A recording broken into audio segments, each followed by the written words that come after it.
When you think of Kanto, what comes to mind? Pokemon.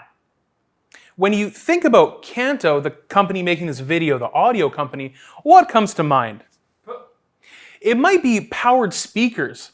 We've been specializing in them for over a decade now, but we've sneakily offered passive speakers a few times over the years, much to the dismay of Senpai Tuck.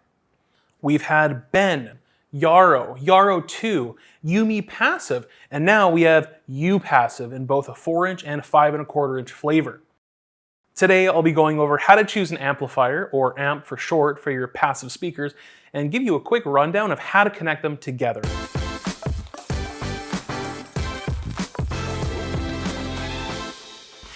Don't know what passive speakers are and are already confused? Let me explain. Passive speakers don't have much motivation. You tell them to get off the couch and go to band practice, but they're more preoccupied watching The Office for the 4th time. What I'm saying is they're not going to play music without a little push. Passive speakers need a bit of external support. They need to be connected to an amplifier to get going. They don't have the electronics inside them to connect to a phone or a TV and produce audio. They're just a box with drivers inside. Back in the day, nearly all speakers were passive, and you had to connect them to a stack of gear to make them work. But we live in a world now where smart speakers and Bluetooth speakers are far more common, so the passive speaker is actually becoming a bit more rare. In summary, speakers with amplifiers right inside the cabinet are referred to as active or powered speakers. Speakers that need to be connected to an amplifier to power them are referred to as passive.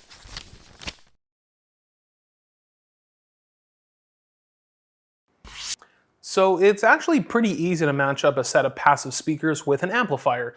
You just need to pay attention to the specifications of your speaker and use a bit of common sense. Or uncommon sense if you don't know anything about this stuff. Whatever, just listen to what I have to say. There are really only 2 specs on a speaker that matter when it comes to matching with an amp.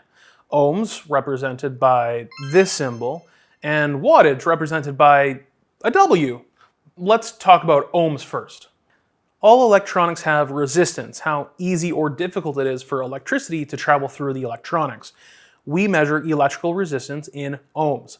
The lower the number, the easier it is for electricity to move through the circuit. The higher the number, the more difficult it is. All passive speakers have resistance. They are electronics after all. An ohm rating on a speaker doesn't indicate how good or bad it is, it's just there to make sure you match it to the right amp that supports the resistance of your speakers. So if your speaker is 4 ohms, you should pair it with an amp that's rated for 4 ohms. Oh, if only it were that simple! Let's use U Passive 5¼ as an example. It's a 6 ohm speaker. In an ideal world, you'd want an amp that's rated for 6 ohms, but in the real world, most amplifiers are rated for 2 ohms, 4 ohms, or 8 ohms, powers of 2. It's hard to find an amp rated for 6 ohms. If you find yourself in a position where you can't find an amplifier that has the specific ohm rating of your speaker, you'll want to choose an amplifier that supports a lower ohm rating. In this case, you'd be better off using an amp rated for 4 ohms with your 6 ohm speaker. Think of it this way. A speaker that has a really low ohm rating is much easier for it to take power from the amp as there's less resistance. If you have an amp with a high ohm rating, an amp that's used to being connected to something with more resistance, the speakers are going to try to take more energy than the amp is capable of, which may stress the amplifier, causing overheating or distortion. The world's not going to implode if you use an amplifier rated for 8 ohms with a lower 6 ohm speaker, but you just have to be careful about keeping the volume in check so you don't exceed the amp's power delivery capabilities. That's common sense. The second spec is power, measured in watts. Some speaker manufacturers will give you a range of wattage you should use with their speakers, and others will give you just a maximum wattage you should use. U Passive 4-inch is spec'd at 70 watts per speaker, and U Passive 5¼ is rated at 100 watts per speaker. That's the maximum power we recommend. If you send the speaker more than that, it won't be able to produce sound cleanly. It won't really get any louder, and you can actually burn out the voice coil, the thing that actually pushes the speaker in and out. Now here's the thing you have to remember. The wattage rating on an amp is the maximum wattage it'll push out at its highest volume. You can connect a 200 watt amp to a speaker that's only rated for 100 watts as long as you don't crank it to full and send the amplifier's full power to the speakers. There's no issue in overbuying an amplifier as long as you use some, wait for it, common sense, and keep the volume at an appropriate level. And what is an appropriate level? You'll know when your speaker is saturated and can't take any more power because it'll sound distorted or unpleasant, maybe even fatiguing to listen to. If you feel like you're hitting that point, just back off the volume a little and remember that's as high as you should go. So it's not an exact science. Common sense. Feel free to overbuy an amp if you're responsible, match it exactly watt for watt, or even go a bit below the max power rating. 50 watt amp with U-passive 4-inch that can handle 70 watts? No problem. Just don't use an amp that's severely underpowered. If you buy an amp that only puts out 20 watts, you may need to run it at max to get appropriate volume levels. And at that point, the amp has no more headroom, so quick, loud transients like snare hits will sound lifeless instead of realistic, and the amp may distort, ruining audio quality. In the worst case, it may even damage the speakers or the amp. Man, that amplifier sounds terrible. That's a pencil sharpener.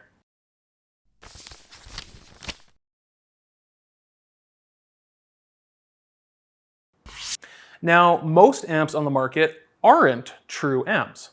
An amp just takes an incoming signal and amplifies it. True amplifiers don't even have volume controls. Yeah, in a full hi-fi rack-mounted system, you sometimes have a separate component called a preamp to specifically control the volume of the signal before it hits the amp. Whoa! Most amps that you're going to look at have other capabilities than just amplifying a signal. Generally, what most people buy are receivers or integrated amps. They do more than just amplify speakers. They can decode digital audio signals. Check out our What is a DAC video below.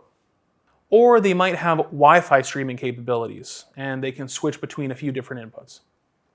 There are dozens of ways you can piece together a system. Too many for this video to cover. Your best bet is to determine what audio sources you're going to listen to, and then choose an amp with those inputs that also support your speaker's ohm and wattage rating. If you want to hear me geek out on how amplifiers actually work and the technology behind them, you can check out my talk at the Hi-Fi Summit back in 2020. You'll find a link for that below.